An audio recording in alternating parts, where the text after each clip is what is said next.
you know, for obvious reasons, might want to use that boost meter to get to where you want to go to or get a little bit of extra airtime off your jump. But if you bank it all, build up your boost meter, you go into something we call sort of tricky mode or tricky state.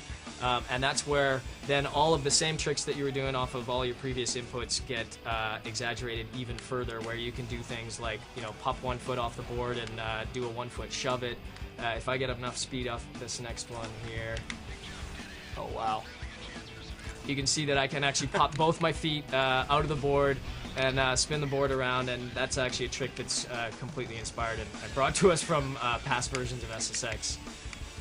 So, you know, the other thing with that really comes out in our trick events is we spend a lot of time in building a very advanced core physics engine that, you know, in early days we sort of came up with the tagline of we should be able to ride anything. And the challenge with that is lots of games say that, and then they spend a great deal of effort in trying to sort of make that a reality. We actually achieved that. We created a physics engine that literally lets the player go anywhere and ride off anything, anywhere in any environment, which means it is truly an open world. You can go anywhere. There are no out-of-bounds signs. There are no fences. There are no objects that you know, sort of keep penning you back in again. Every square inch of the environment is rideable, and as you can see from some of the tricks that we're doing, you can do fantastic tricks just by riding off of the really interesting shapes and whatnot. So one last thing we want to talk about with tricks, because there's been a lot of questions around sort of what are our control schemes, and we haven't finalized exactly what the controls are. Again, we're sort of mid-production. We're still working on a lot of gameplay elements, but what we've done, and I think it's a really cool sort of nod to the past and a sort of a nod to the future, if you will, is we give the gamer 2 ways to play the game. You can use the right analog stick as sort of a trick stick, use a lot of sort of gestures and sweeps. It's actually a really intuitive, very responsive system. It all correlates with what the player is doing on the screen.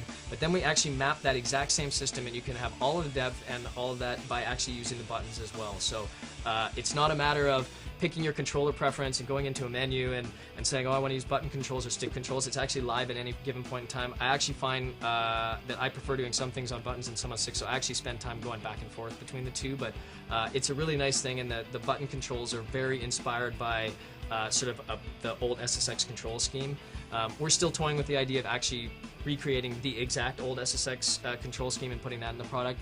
We do a lot more in our game now than what you could do in the past in SSX, so it's a little bit challenging to try to figure out how to map it onto that control scheme. But regardless, there's going to be a lot of different ways to play the game, all entirely based on what kind of gamer and what type of, how you prefer to play your game. All right, thanks, Todd.